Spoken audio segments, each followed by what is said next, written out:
வணக்கம். வணக்கம். உங்களோட பேர்? தயானந்தி. சரி, இன்னைக்கு உங்களோட பிறந்த நாள் சொல்லி உங்களுக்காக சர்ப்ரைஸா கிஃப்ட்கள் வந்திருக்கு. அம்மாவோட எத்தனாவது பிறந்த நாள்? 52. 52. ஓகே, உங்களோட 52வது பிறந்த நாளுக்கு யார்கிட்ட இருந்து கிஃப்ட் எல்லாம் வந்திருக்கலாம்னு நீங்க எதிர்பார்க்குறீங்க? யாரா இருக்கலாம்? பிள்ளைகள்ட்ட இருந்து வந்திருக்கலாம். ஓகே, பிள்ளைகளோட பேர் எங்க இருக்காங்க? அவங்க கனடால இருக்கணும். சுபாங்கி, சாருஜன். ஓகே. லண்டன்ல இருக்கணும். ஓகே, லண்டன்ல 2 ஃப்ரெண்ட் ஆக. ஓகே, வேற யார்கிட்ட இருந்து வந்திருக்கலாம்? மற்றது தம்பி இருக்கிற விஜய். ஓகே, எங்க இருக்கார்? கனடால. ஓகே, வேற யார்கிட்ட இருந்து வந்திருக்கலாம்? அத்தை இருக்கிற தம்பியோட வைஃப். ஓகே, அவங்களோட பேர்? லோஜி. ஓகே, வேற? சரி, உங்களுக்காக ஸ்பெஷலான கிஃப்ட்டுகள் கணக்க வந்திருக்குது. ஒவ்வொன்றா பார்க்க போகிறோம். உங்களுக்காக விஷ் பண்ணி கேக் வந்திருக்கு, அதை வாங்கிக்கொள்ளுங்க. ஓகே, ஹாப்பி பர்த்டேன்னு சொல்லி கேக் வந்திருக்குது. ஓகே, அது மட்டும் இல்லை, உங்களோட பர்த்டேக்காக இன்னும் கிஃப்ட்டுகள் வந்திருக்கு. ஒன்றா பார்ப்போம். சரியா?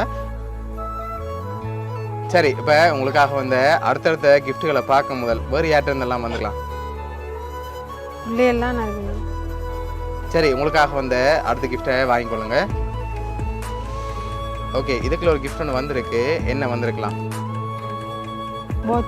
இல்லை, வேற என்ன வந்திருக்கு? மோதிரம். இல்லை, வேற என்ன வந்திருக்கு? வாட்ச் வேற இல்லை, அதுக்குள்ள மோதிரம் வேற இல்லை. சரி, ஓப்பன் பண்ணி பார்ப்போமா? ஓப்பன் பண்ணுங்க பார்ப்போம்.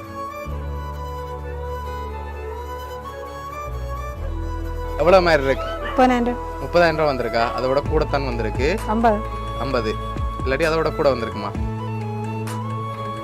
50,000 ரூபா வந்திருக்கலாம். சரி, உங்களுக்காக அதில் 50,000 ரூபா காசு வந்திருக்கு. உங்களுக்காக வந்த அடுத்த கிஃப்ட் பார்ப்போம். இது என்னவா இருக்கலாம்? உடுப்புன்னா என்ன வந்திருக்கலாம்? சாரி. சரி, ஓப்பன் பண்ணுங்க பார்ப்போம்.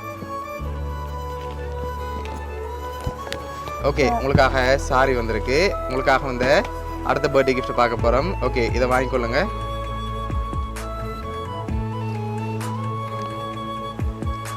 ஓகே, இதுக்குள்ள என்ன வந்திருக்கும்? இது வாட்ச் வந்திருக்கலாம். வேறு என்னெல்லாம் வந்திருக்கலாம்? இப்போ வந்த மாதிரி காசும் வந்திருக்கலாமா? திருப்பியும் காசு வந்திருக்குமா? இல்லாட்டி வேறு எதுவும் வந்திருக்குமா?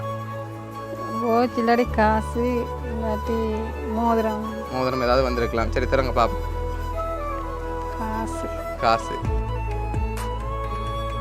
இதில் எவ்வளோ வந்திருக்கலாம்? இதுலேயும் 50 இல்லாட்டி கூட வந்திருக்குமா? 50 வந்திருக்கலாம். சரி, உங்களுக்காக அதுலேயும் 50,000 ரூபா காசு வந்திருக்குது. சரி, இப்போ உங்களுக்காக வந்து அடுத்த கிஃப்ட்டை பார்த்தா யாருன்னு சொல்லி தெரிஞ்சிடும். அதுக்கு முதல் நீங்கள் யாரை எதிர்பார்க்குறீங்க கூடுதலா?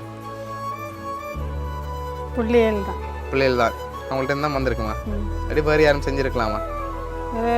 லண்டன்ல இருந்து எங்கள் மகளோட ஃப்ரெண்டாக இருக்கணும். ஓகே, செய்திருக்கணும். இல்லாடி தம்பி இல்லாடி அவரோட வைஃப். ஓகே, சரி, கூடுதலாக இப்போ நீங்கள் யாரை எதிர்பார்க்குறீங்க? நீங்கள் சொன்ன பேருக்குல்ல பிள்ளைகளை தவிர்த்து ஃப்ரெண்டாக எதிர்பார்க்குறீங்க. சரி, உங்களுக்காக வந்து அடுத்த கிஃப்ட்டை வாங்கிக்கொள்ளுங்க. இதை வாங்கி ஓப்பன் பண்ணுங்க.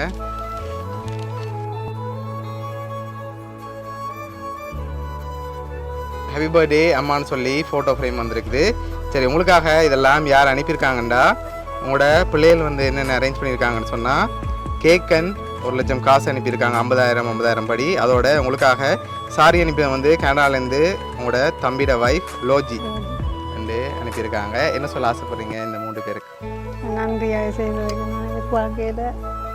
ஓகே, உங்களோட 52வது பர்த்டேக்கு அவங்க இங்கே இல்லாட்டியும் அவங்க சார்பாக கிஃப்ட் எல்லாம் அனுப்பியிருக்காங்க. உங்களோட பிள்ளைகள் சார்பாகவும் உங்களோட தம்பியோட வைஃப் சார்பாகவும் வவுனியா சர்ப்ரைஸ் கிஃப்ட் சார்பாகவும் இனிய பிறந்த நாள் நல்வாழ்த்துக்கள். நன்றி. Okay, welcome. நன்றி. சரி, பிடிச்சிருக்கா கிஃப்ட் எல்லாம்? ஓகே.